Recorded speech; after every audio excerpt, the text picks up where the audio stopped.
Are you looking for a new job or interested in leveling up? Job Search Radio is your go-to resource for insider tips on job hunting and growing your career. Here's your host, Jeff Altman. Hi, this is Jeff Altman, the Big Game Hunter, and you're listening to Job Search Radio. When I talk to most job hunters, they've got a pretty clear idea about their own background. Although they're thinking about it may be faulty, they have an idea about how to market themselves and how to interview. But there's a missing piece in there that I think many job hunters have, and that's a real understanding about what firms are looking for, what they're going to do, and why they do what they do. So my guest is Bryan Rice from Stryker, Director of Talent Acquisition, as I recall. Bryan, welcome to Job Search Radio. Great to have you on board. Thank you, Jeff. You're welcome. Could you give everyone a 30-second synopsis about what your role is with Stryker? So my role at Stryker, I focus heavily on the digital marketing, the social media presence, and the branding of our employment brand. I also manage the sourcing team, a team that goes out every day and sources and recruits into passive candidates for some of our more critical roles across the organization. Thank you. And what kind of firm is Stryker? What kind of work does it do? Stryker is one of the largest medical device companies in the world. We have extensive products associated with implants in areas for spine, back, foot, hand, neck, and so forth. We also have a large area of the business that is focused on our beds, as well as stretchers and gurneys and so forth. And what kind of revenue does the firm do? Stryker does over $10 billion in revenue. Not a small company.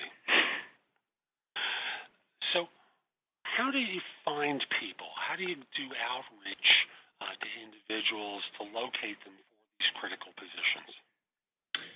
So at Stryker, we have a very aggressive job posting strategy. We post all of our jobs on LinkedIn Jobs. We post our jobs to our career section, and then we post jobs to niche boards for military talent, for diversity talent, and for areas of engineering, marketing, sales, and so forth. And that is the face and the beginning of the process when we start marketing to candidates, is to put our jobs in front of candidates. And it's interesting that you said the face of it, because I'm sure there are other techniques that you're using to locate talent for positions. Could you give folks an idea of some of those other things that you do as well? Yes, we focus, we have dedicated what we call LinkedIn recruiter accounts. This allows recruiters to go into the back end of LinkedIn and actually reach out to candidates that are passive in nature based on their skills and experience and so forth, and ultimately start and or begin a relationship with that candidate that wasn't currently looking at the time. We also have over 1 million people in our own current database that our recruiters can go out and search and reach out and connect with those candidates as well. And I'm just going to speak to my audience for a second. When you hear a LinkedIn recruiter account, that is an account that LinkedIn sells to people, to agents, it sells to corporations, so that we have access to the entire LinkedIn database. So you may have access to your first and second level connections, 1,000 people at that point. What you're able to do is maybe reach a few 100,000 people. I can reach out to anyone that has a account on LinkedIn and actually connect with them and ask them if they're interested in a position. And that's the difference, folks, between what Bryan and I can do and what you may be able to do. And LinkedIn charges for that service. So when he's talking about the recruiter account, he has access to the entire LinkedIn database in his sourcing efforts. Thank you for allowing me to tell everyone what that account was, because they may not have known. So you've spoken about the public face, and then there's the back end of using LinkedIn and your corporation's database for reaching out to people. And 1 million people is an impressive number.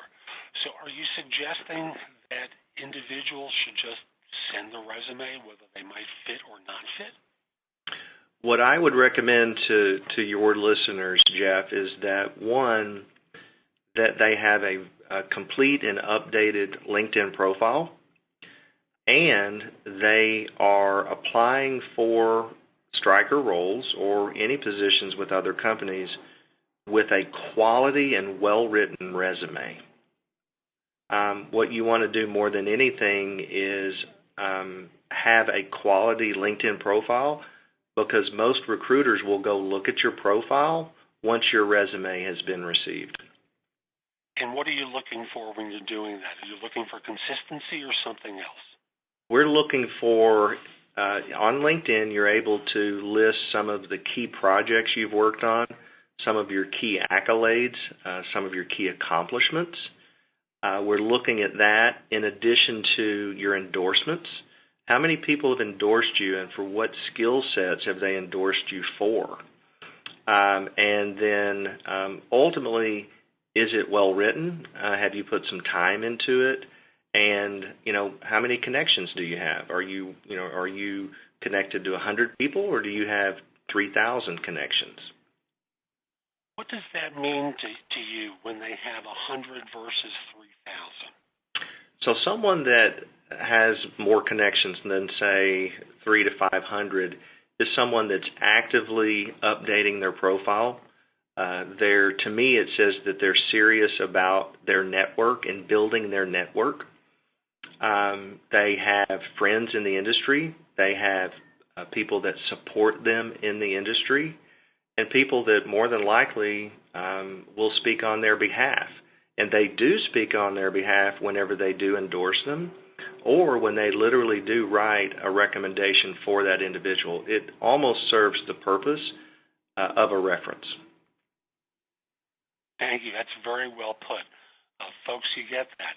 It's one of the things I've been talking to you about for some time, is the idea of building your LinkedIn network so it's substantial, and then getting endorsements and recommendations, because firms like Stryker, firms like mine, and many others are looking to see what others are saying about you, and whether you're, and using an example here, you claim expertise in one area, applying for a position, and the endorsements and recommendations you receive aren't really congruent with that. We get a message about where your real skills are from your profile. So you need to be congruent with your application, with your resume, and what your profile says. Thank you. A very helpful thing for most folks.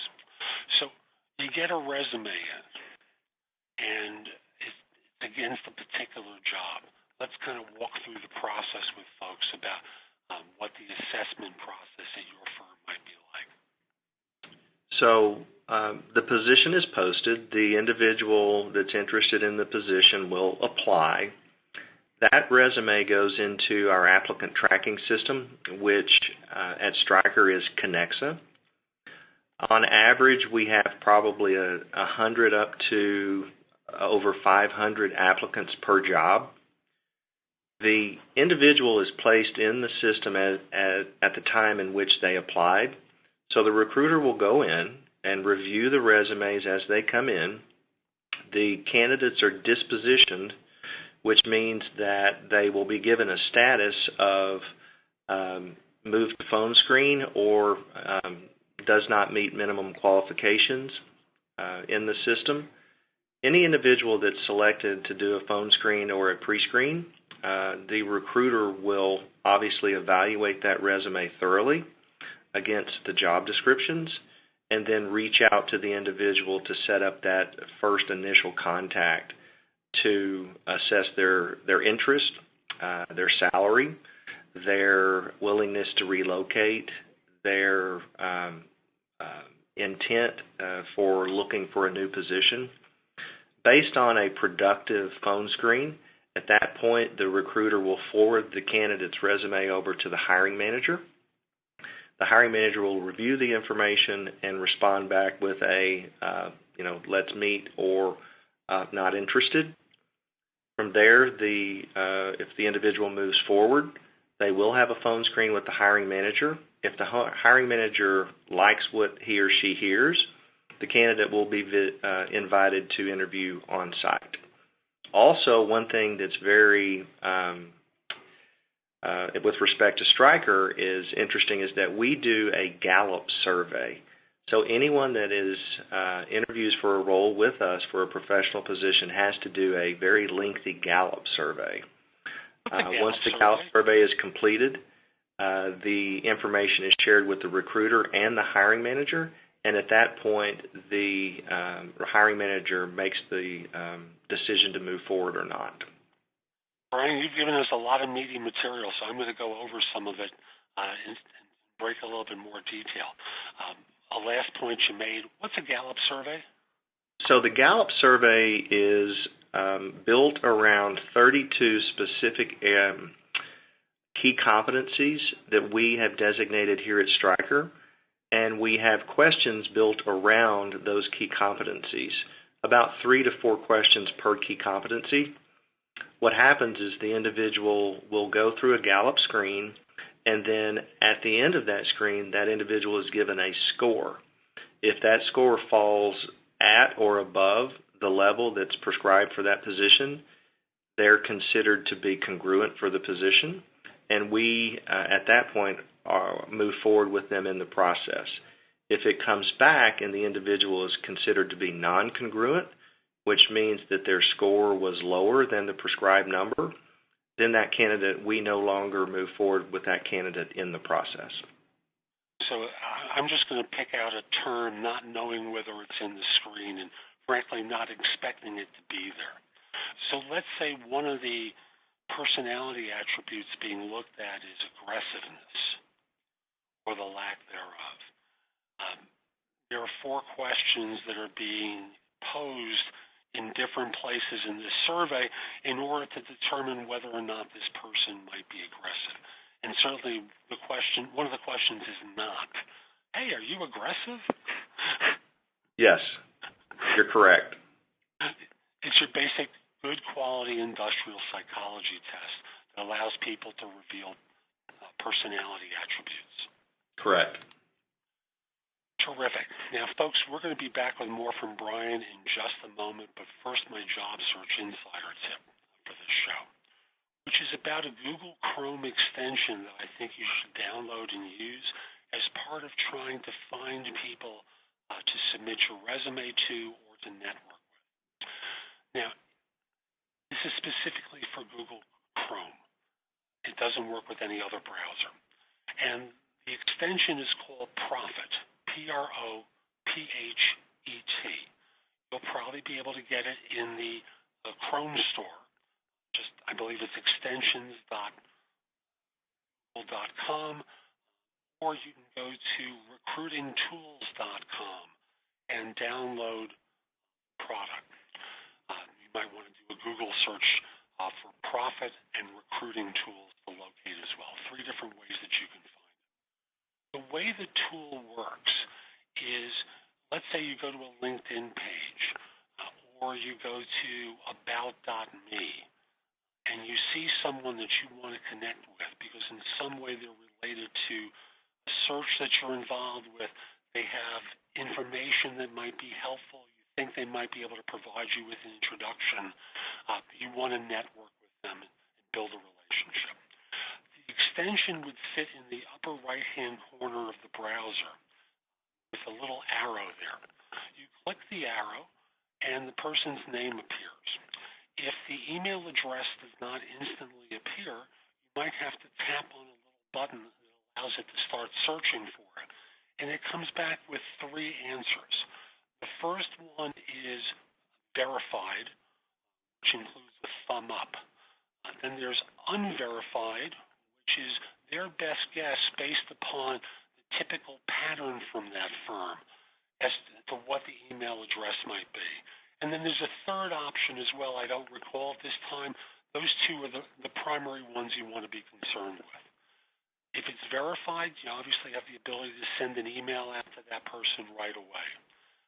If it's unverified, it's hit or miss as to whether it'll work. More often than not, I'm finding they bounce. But they have a very substantial accuracy rate. I think what recruiters have scaled it at is more than 9 out of 10 come back as being verified. So it becomes a good recruiting tool for you to use as part of your networking efforts. So that's my tip for this show. Let's come back to Bryan and continue our conversation. Now, when people are looking at resumes, I'm going back to the beginning of that assessment process. When they're looking at resumes, does job history come into play? How do you look at consultants, for example, who might be at a place for 6 months, a year, 6 months, things along those lines? Jeff, that's a great question, and I think it's all associated with the type of role that you're looking for. Most importantly, I think what our recruiters are looking for is some solidarity with regard to the individual's experience. Are they making good moves in their next assignments and or positions? Are they growing in their positions? Are they going from a manager to a senior manager to a director? And is there a consistent trend with that growth?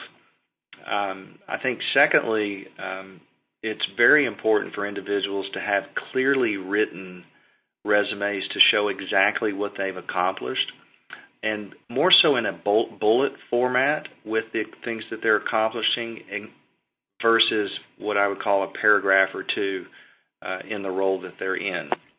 So one will be some solidarity and some consistency in their moves, and then bulleted accomplishments associated with the roles that they've been in. Do you like to see metrics that measure what the impact is of the work that they've done? Or does that not matter at this point? Yeah, Jeff, if it is associated with a position that does have metrics, it's always very nice to see where they rank or stack. And it's a great way to show and separate themselves from other candidates if those metrics are quality metrics. Terrific. So they've got a fairly stable history. They show progressive growth. And this is a quirky question, but the resume doesn't exactly demonstrate the fit. But the job hunter has submitted it, so in their mind, they fit the role. Do your recruiters tend to call them? I'm going to go back, Jeff, on and just state one thing, and that is that your resume speaks for you when you're not there. It is your face when you're not able to literally walk someone through the decisions you've made or the choices that you've made in your career. So a very succinct and well-written resume should tell the story of your career, and then when the recruiter reaches out to you, you're basically retelling that story to the recruiter from the resume, if that makes sense. Makes perfect sense. How long should those resumes be on average? I would say that I like to see the last 3 jobs that they've had with some solid bullets on their accomplishments. Anything that's probably 10 to 12 years after that literally should just be listed as a time of employment with that company. Now, if it's a big, renowned company, you might want to add a little bit more data to it. But I like to see what they've done in the last 3 roles as opposed to what they've done over their lifetime. I agree. I know I have no interest in things that happen before George W. Bush was president. I like how you put that. We're at a point where it doesn't matter anymore. It's so old. Who cares? Correct. So, thank you. That's a very clear point for job hunters. So, the person's been evaluated by your HR team. They've gotten the thumb up from the hiring manager. What does the hiring manager do to assess people at that point? So the hiring manager will get more into what I would call the details of the position. What recruiters normally recruit for is company fit.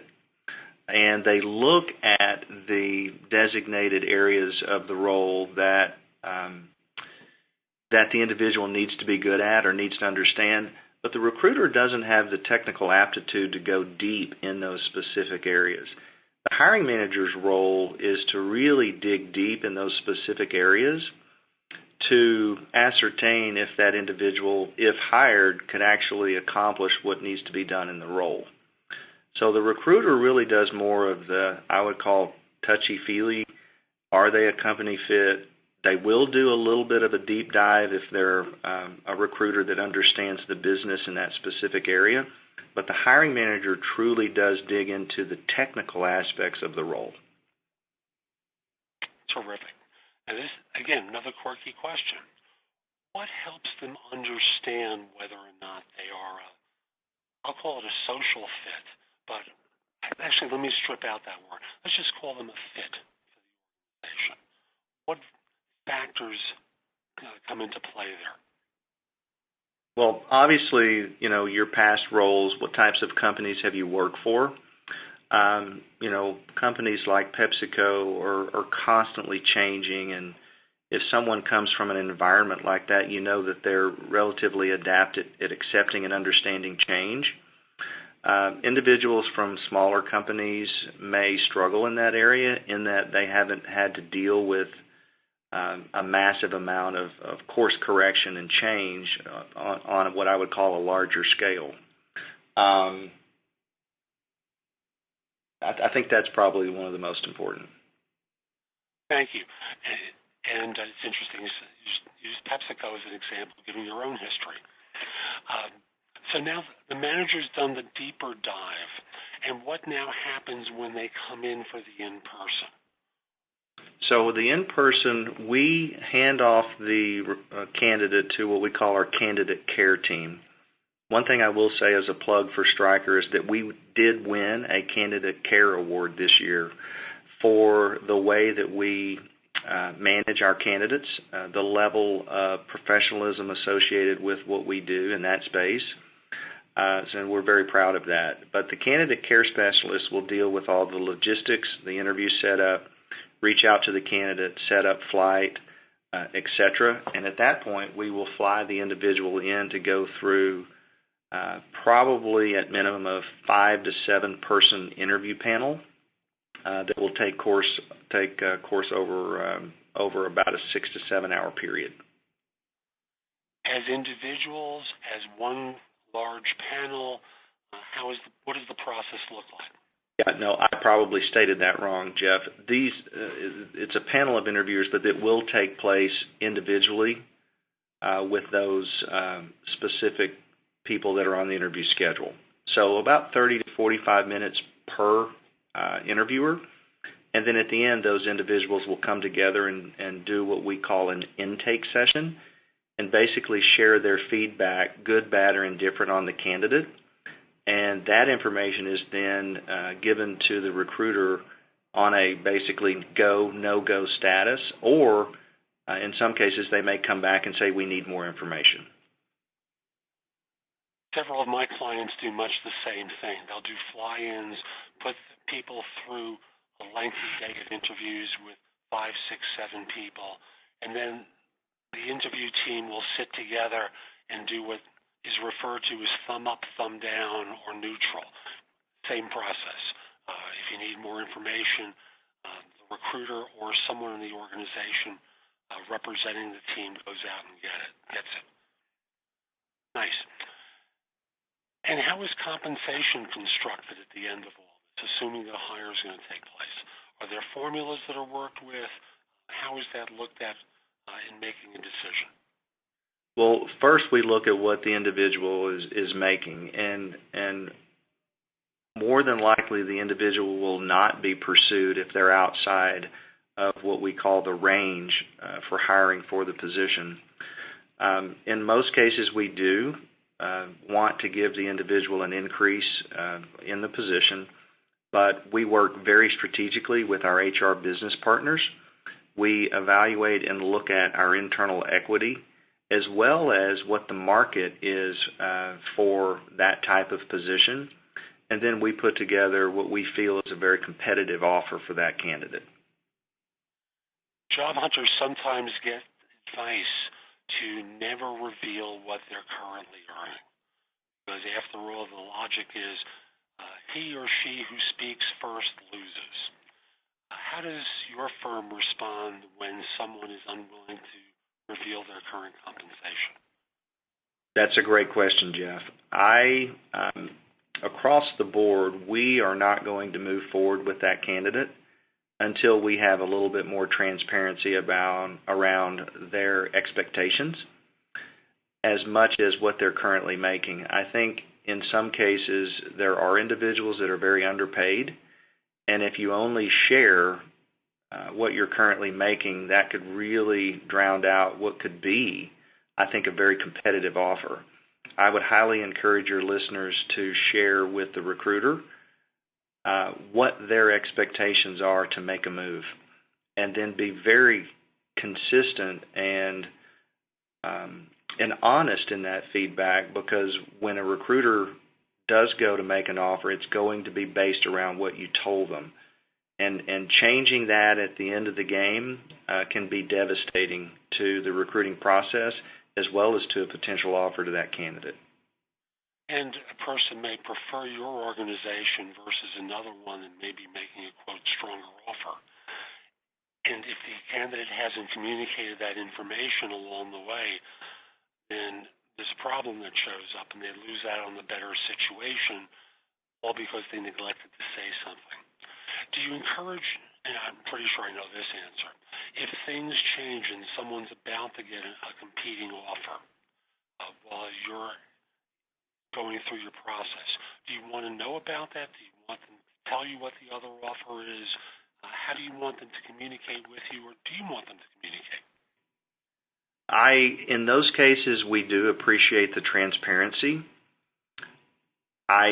I'm not certain that that's going to change our overall offer at the end of the game. Normally, we put a lot of scrutiny and a lot of energy and effort into the offers that we make, and to have something like that come in at the end, again, could be a game changer or a game killer, depending on what that offer is. So I'll pose one more scenario in there. So hypothetically, the person's been flown in, they finished the panel, and the thumb up, thumb down hasn't quite occurred yet, or it has occurred, but no offer's been extended. I would assume you'd want them to tell the business partner or the recruiter who's supporting that day that another offer's been received and what it's for, so that you're just aware of it. Yes, correct. What we would want to know is what that offer is, and to determine, one, is our offer going to be competitive, and two would be, are we going to be wasting our time?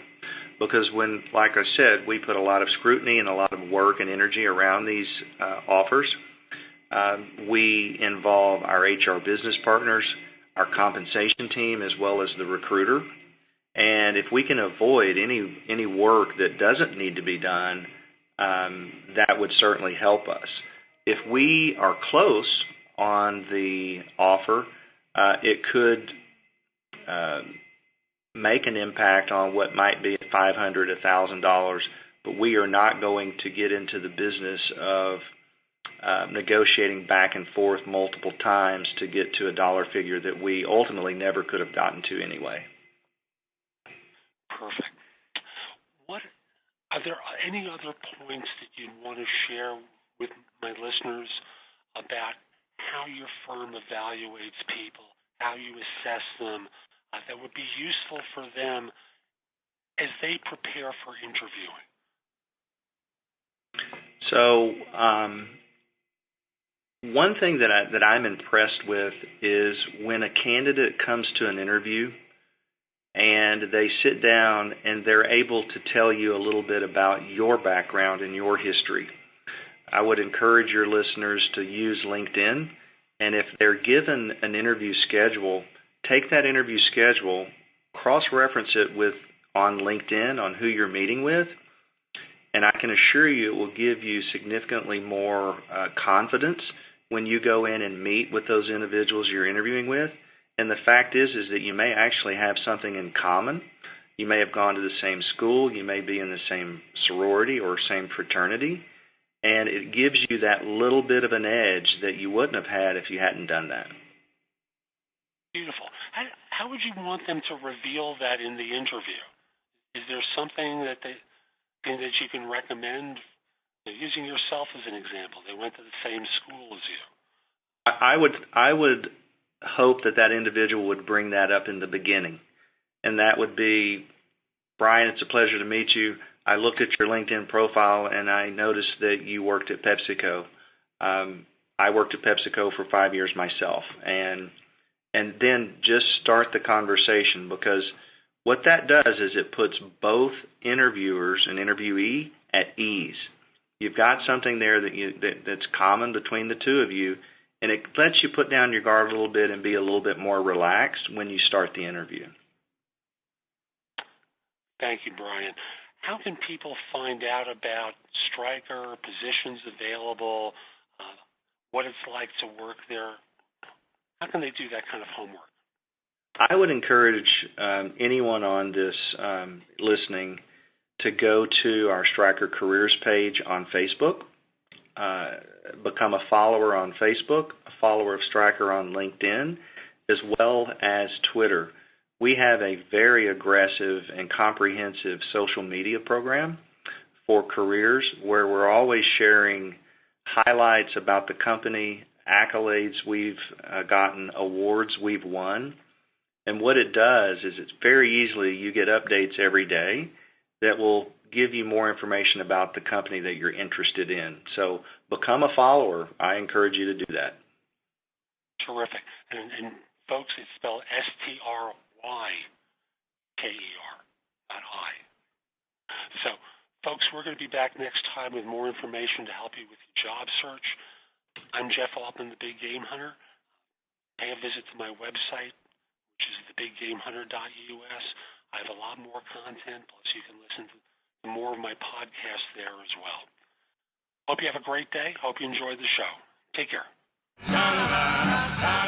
For more job search advice, visit Jeff's website at thebiggamehunter.us. That's thebiggamehunter.us.